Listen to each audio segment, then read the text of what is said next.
needed, you can put together a big system, or even a really big one, without over-investing early, or throwing anything away, or starting from scratch again. So you save money. And all the while, you have better reliability, and multiple use, and better access.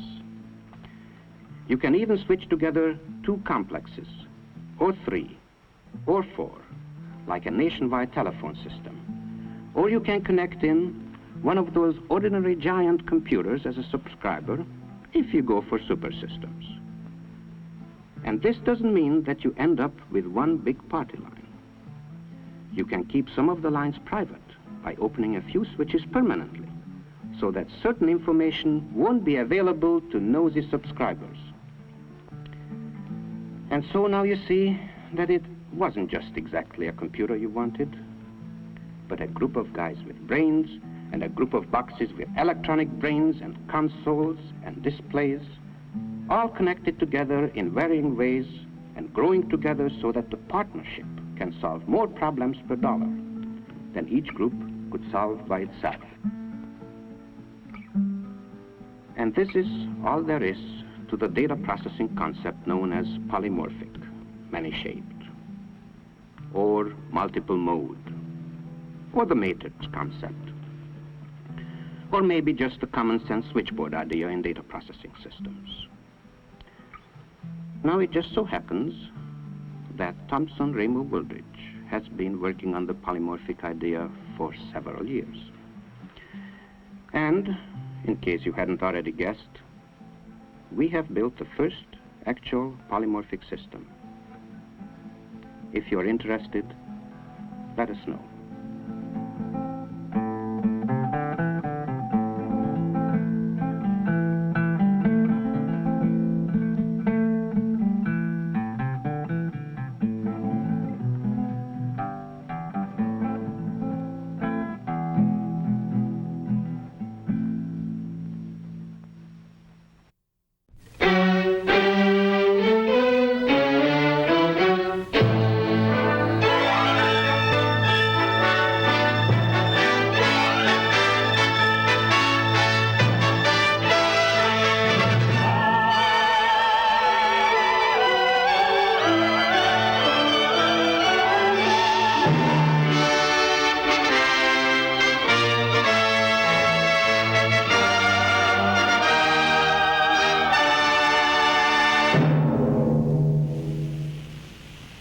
Listen to the sound of the sun and the stars. Sound picked up from outer space by radio telescope for some earthly usage still unknown.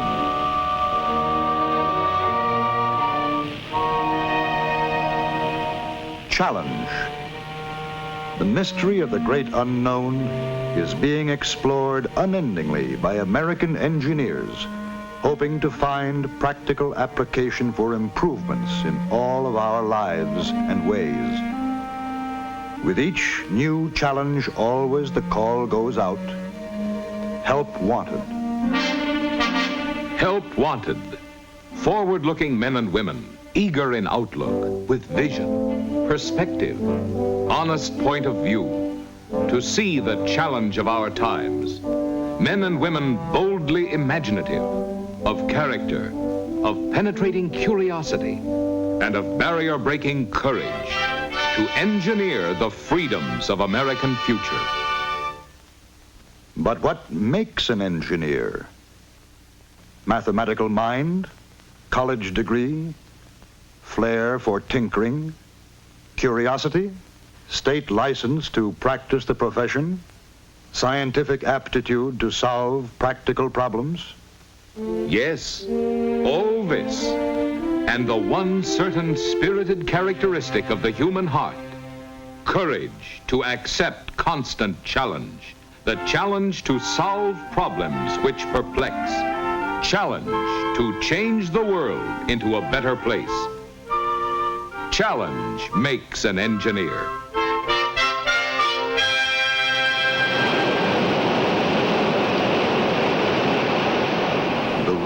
rushing water was once. From time to time. You don't have to be a capitalist. It's not a luxury. Look at this, for instance. Competition and big volume keep prices down. I say, begging your pardon, sir, are you a capitalist? What'd you say? What I mean is, what is your work? I'm a railroad engineer. Utterly impossible. Another dramatic answer to the question of America's distribution of wealth was given by a Russian communist who visited America. Who owns all these automobiles? The employees in the plant. That cannot be. The sons of toil, they are chained to their capitalist machines. They are exploited. They have nothing, absolutely nothing under capitalism. The communist was amazed, of course. In communist countries, the workers do not have cars. A few of the lucky ones have bicycles, and the bicycle is a trademark of English and European workers. Comparatively few own cars. In America, as we all know, there are more automobiles than families, and this is only a hint of our productivity. Who'll risk a guess as to the total amount of the national income during this amazing productive era in America? Let's say for the last 25 years. Yes? I would say it would be hundreds of billions. Actually, it's up in the trillions. For the 25-year period just ended, it was $3,780 billion. You get writer's cramp with a figure like that. You may be wondering, who got all this money? To see how this wealth was distributed, let's look at this graph. This represents the total national income. To the employees of America, the wage earners and salaried people, went the biggest amount, 65%. The self-employed, professional people and small business operators got the next share, 9.5%. The farmers and dairymen who supplied food markets and our processing plants with the raw foodstuffs received 6.5%. Stockholders, the people who could save a little money and invest it in business and industry, received 4%. And you will remember that this amount was widely diffused, since there are 18 million stockholders in America today. Their investments of their savings have built new factories, provided new machines and other equipment to make new jobs in industry. The corporations themselves receive 7.5% before payment of taxes. After taxes, they retained only 3.1% of the national income. The people who had property for rent received 4%. And lastly, the bondholders, who provided the cash for new schools, new paving, home loans, and so forth, received 3.5%. Now let's examine the distribution of wealth in another way. Let's examine the income by families.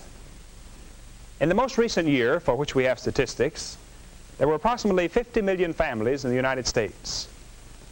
They received an income of approximately $272 billion before taxes.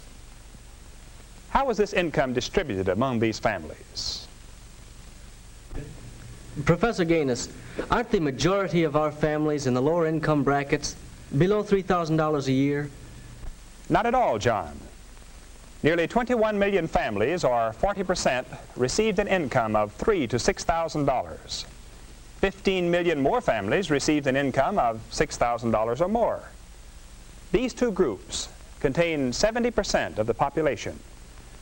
That leaves only these with an income of $3,000 or less. Not to be overlooked, a good-sized group, 7%, received incomes of $10,000 or more. But only 3% were in the $15,000 and above bracket. And from this bracket came the bigger portion of venture capital or investment money to build manufacturing plants and to start businesses, thus creating new jobs and new products. In the lower brackets go these figures. 12.8% received incomes from $2,000 to $3,000. 10.8% received from $1,000 to $2,000, while 5.7% received less than $1,000. We must remember. Good night, darling.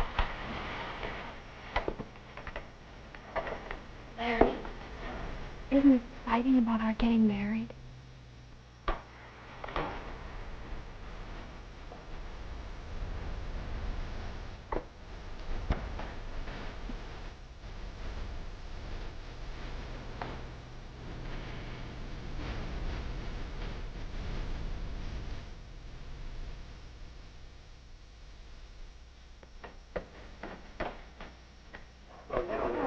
Walking on a pink cloud. So I asked her last night at a graduation prom, and she said yes. We're going to be married in August. Wow, married? But she's just finishing high school, and you still have 2 years at the university. That's a tough road, Larry. What are you going to use for money? Well, Sue's folks were going to pay something to put her in junior college here in town for 2 years. So we'll have that. But instead of going to college, she'll get a full-time job in campus town. Say she doesn't care anymore about education. So with that, and my part-time job, we'll get by. Uh-oh. Here's Sue now. You two probably want to be alone.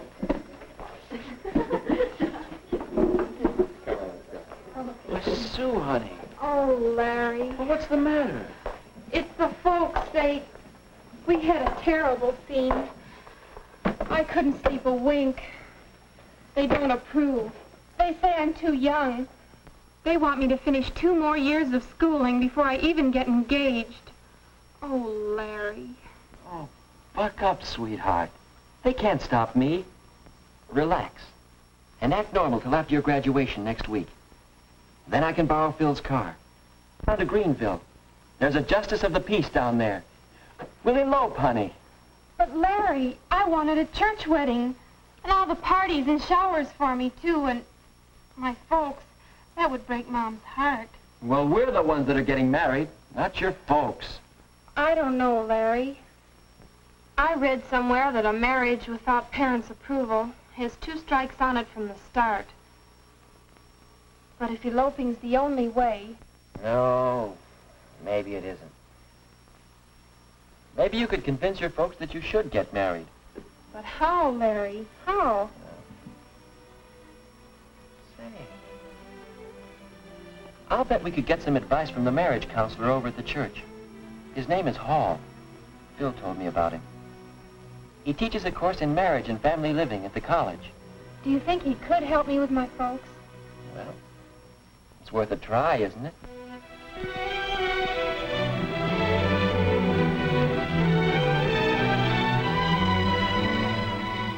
My folks don't understand the way I feel. So that's the story, Mr. Hall. Do you think you can help us get married? Why, I'm in favor of marriage. In fact, I spend a good deal of my time helping people to get ready for marriage. Now, let's see. You've known each other for... 3 months, 1 week, 2 days, and 17 hours. And you're 18, Sue? And 19, Larry? Have either of you ever been in love before? Well, but not like this. This is the real thing. Yes. I had a chum in college who had the real thing with 8 successive girls. Oh. Well, it's all right if you have it, fine.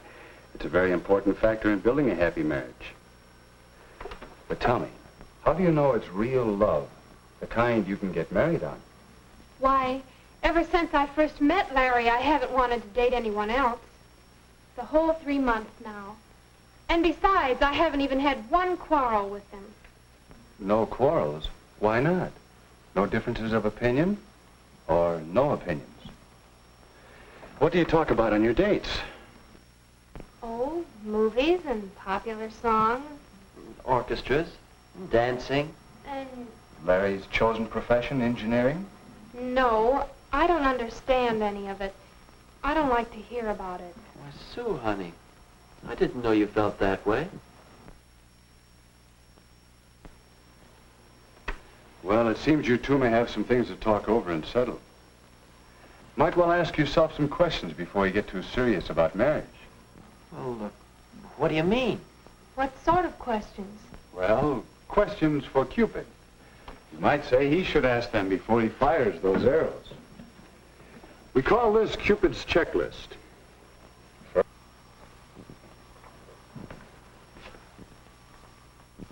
I believe I can. I think you two have a lot of what it takes to build a successful marriage. And yet, you wouldn't try to plan and build a house in 3 months, would you? Shouldn't a marriage have better planning? If you two are going to build a successful family team that will last for 40 or 50 years, how long do you think it should take to get ready for it? All right.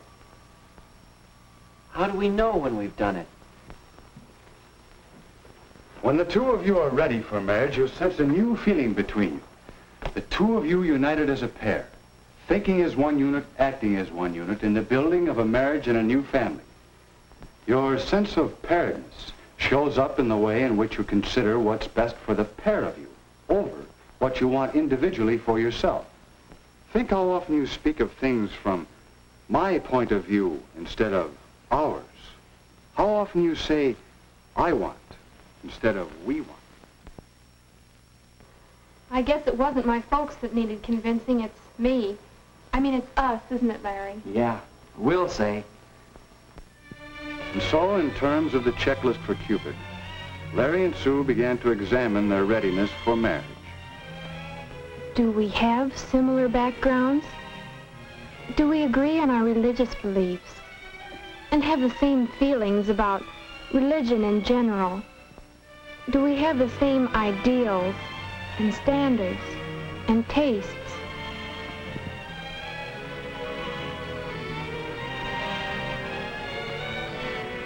Do we enjoy the same friends? Do we share the same interests? And what about Sue and me? Are we real friends? Do we have a real happiness in being together? Talking? Or just doing nothing together?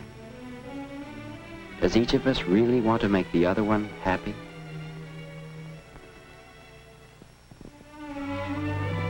Do we have a real interest in each other and a sense of pride in each other?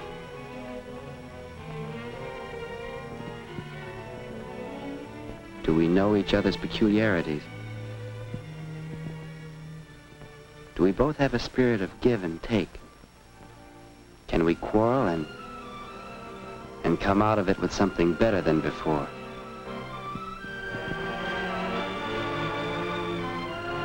Do we really understand marriage? Do we understand the social aspects of marriage?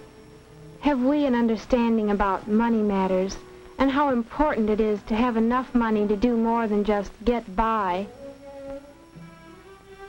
Do we understand the physical aspects and the family side of marriage?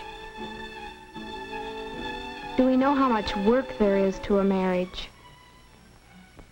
And overall, do we have a feeling of paired unity?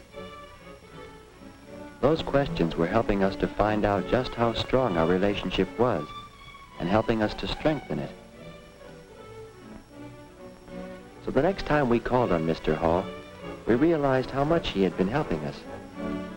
He had been talking for some time with our parents, and there seemed to be general agreement that Sue and I now had a much better idea of just how much psychological distance still separated us. If you want to, Sue, your mother and I, we can make arrangements for you to begin school at State U this fall with Larry instead of at the junior college. If we want to. Then, if you two get along, in school, that is, if you continue to reduce the psychological distance, then perhaps at Christmas vacation or at Easter vacation, we'll be glad to announce the engagement. Oh, Larry! And then we can be married when Larry graduates in 2 years. I mean, 1 year and 10 months and 3 days. Yes, if the engagement period gives you two the opportunity to work things out together. If you both still want it. I guess you might say we're engaged to be engaged. And Mr. Hall, we both want to thank you. And say, now do you think we have anything more? Their suburban homes. At night, there is less travel. Many commuters who come from New Jersey to New York must leave their trains in New Jersey and continue their trip by ferry boat. Although the ferry is slow, its passengers can get a breath of sea air before they plunge into the bustling city.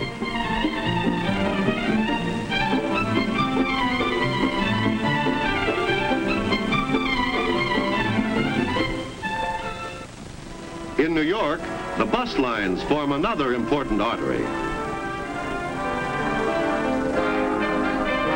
Their routes weave a tightly laced pattern over the face of lower Manhattan, and one can find a convenient bus line almost anywhere in the city.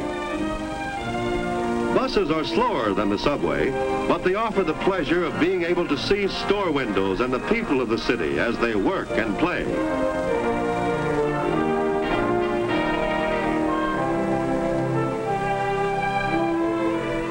Suburban buses serve the outlying communities. When these reach the city, they usually transfer their passengers to the subway, which is faster. But of all the arteries of New York, perhaps the automobile routes have created the most problems. To provide easy travel in New York, many natural obstacles had to be overcome. For one thing, bridges had to be built to Manhattan, since it is an island surrounded by broad rivers. With the development of steel cables, modern suspension bridges became possible, and during the last century, one bridge after another has been built across the rivers.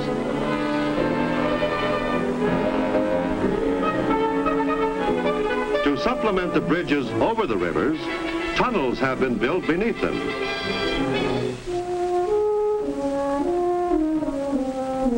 Together, the bridges and the tunnels make possible a steady stream of traffic in and out of Manhattan.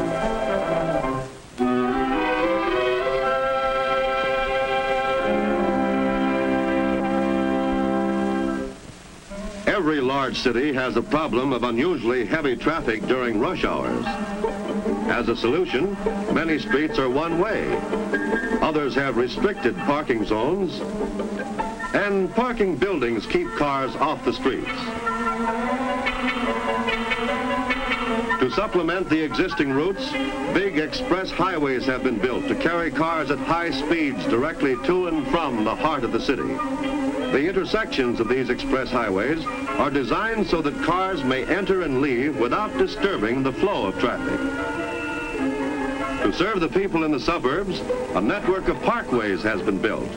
These allow cars to go swiftly from the far suburbs to the very heart of the city without interference of cross traffic.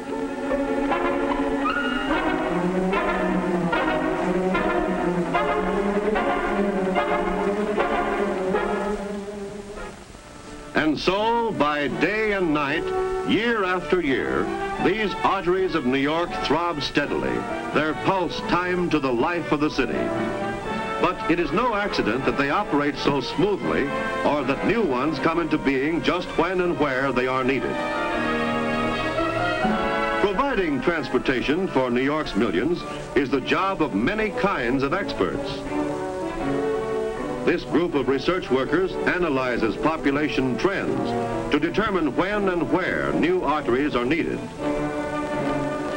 Over a period of time, the people of the city move from old sections to new ones. As the population shifts to other sections, transportation must move with them, and new arteries must be built.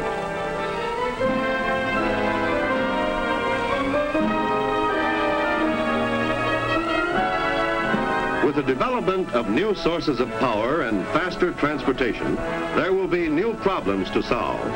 But New York, like all progressive cities, is studying and planning today to provide the arteries for tomorrow, through which flow the lifeblood of the city.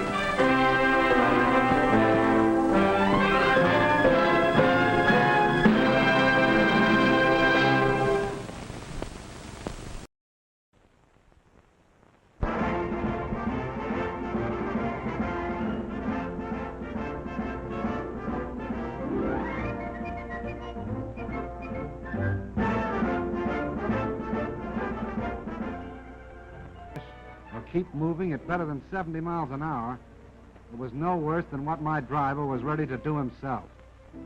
The American soldier and I got along fine, like a good rider and a horse. We got to be pals. But even so, I had my doubts.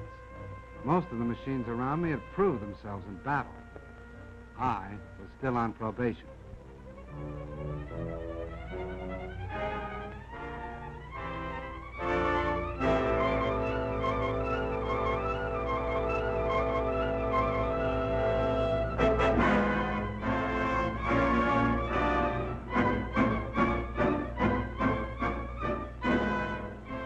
I did about everything a machine could do to stick with that army. I stood up to gunfire and mounted a gun of my own. I laid down smoke to hide the tanks that followed.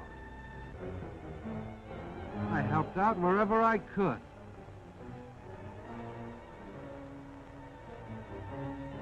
I even learned how to splash across rivers.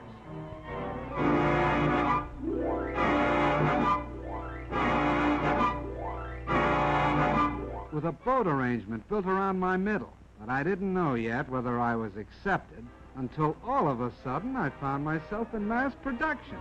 It meant only one thing. I was a success. I was getting turned out 1 every 2 minutes. 30 Jeeps an hour. What do you think of that? All of a sudden, I found that I was a popular kind of character. I was marching right up there in front with the band. I was meeting movie stars, and we went out driving together. We sold war bonds right down the streets of Washington, D.C. itself. I was a success. I got all set to go traveling. They credited me up for shipment overseas to do the job I was built for.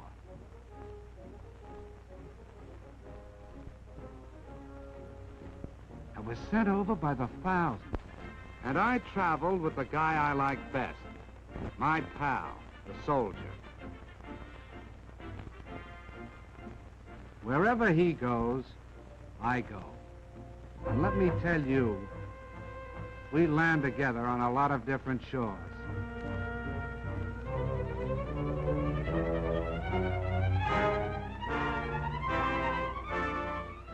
I went to work in the South Sea Islands. I fought mud in North Africa. I went sightseeing in Egypt. And in China, I teamed up with General Stilwell, with General Chennault and his Flying Tigers. I kept from freezing up in Alaska and from boiling down in Timor.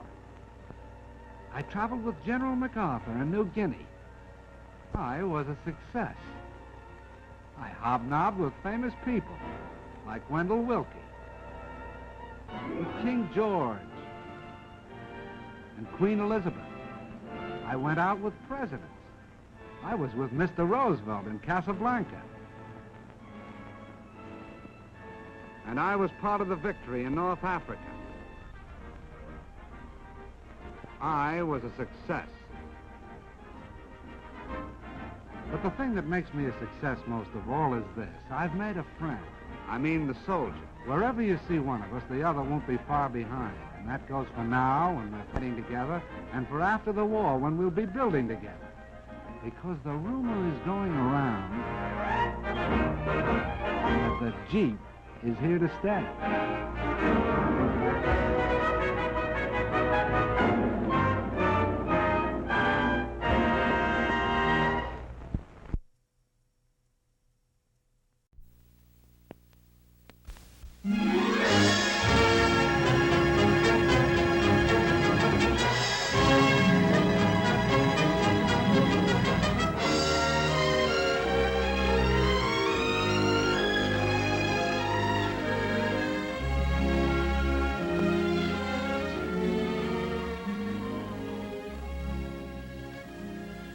Hollywood, brilliant tinsel city of lights and fantasy. Hollywood, glorified, glittering, fascinating, fabulous, mythical kingdom. Hollywood, the glamour capital of the world. Hollywood reaches far, carrying its cargo of dreams. Brazil is a land of picturesque and beautiful cities. Its capital is famous throughout the world as a center of culture and the arts. Rio de Janeiro, which means River of January, was named for the month in which it was discovered by a Portuguese explorer in 1531, nearly a century before the landing of the Pilgrim Fathers. Today, Rio is a modern city of more than 2 million population. Its municipal theater is one of the finest opera houses in the world.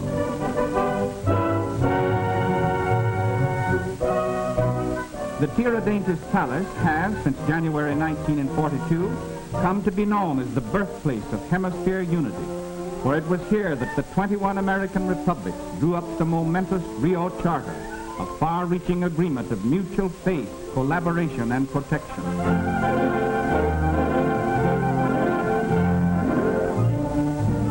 Brazil's merchant fleet is the second largest of the Western Hemisphere, surpassed only by our own. And despite torpedoings by Axis submarines when Brazil was still at peace, these ships will prove invaluable in transporting raw materials to the United States and convoying military equipment to distant theaters of war. Her navy is not large as compared to those of the United States and Great Britain, but it is modern, splendidly officered and manned, and eager for action against our common enemies.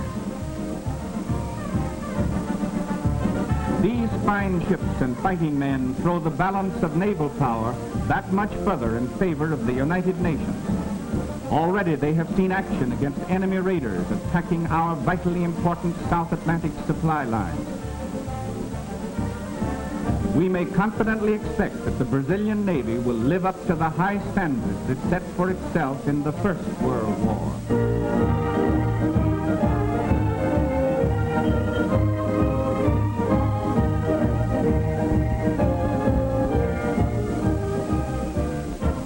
Backing up its navy is Brazil's large and rapidly growing air force. These splendid new airfields, through the courtesy of our good neighbor and ally, are now available to our long-range flying fortresses and liberators.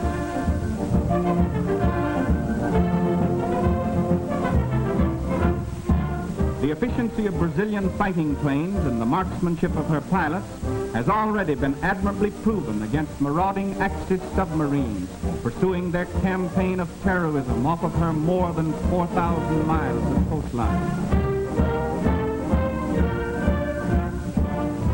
Getulio Vargas, Brazil's progressive president, has long been an ardent advocate of inter-American solidarity, military preparedness, and hemispheric collaboration. Under his guidance, the Brazilian army has been rapidly increased, equipped, and trained in all the phases of modern warfare. Brazil's total mobilization and training is already well underway toward that 3 million mark. And by the uncompromising public declaration of its president, this army, as our fighting ally, stands ready to make any sacrifice which our collective security may require.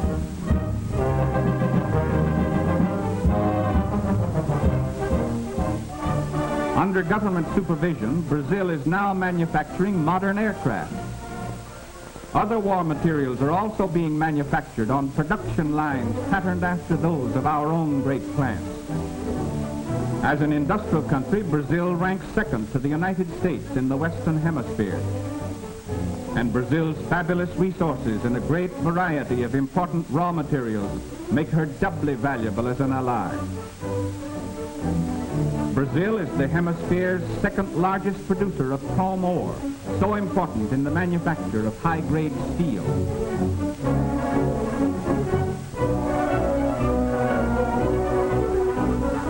These war factories in the United States use large quantities of Brazilian manganese, highest-grade iron ore, zinc, nickel, and other minerals essential to the manufacture of tanks, machine guns, warships, and other necessities of modern warfare. We need these raw materials to keep our war production plants going all out for victory. Brazil produces a large quantity of bauxite, from which the aluminum used so extensively in our combat planes is made. Brazil is the world's only source of high-grade crystal in substantial quantities, so essential in the manufacture of the electrical, optical, and precision instruments which have such a vital place in modern warfare.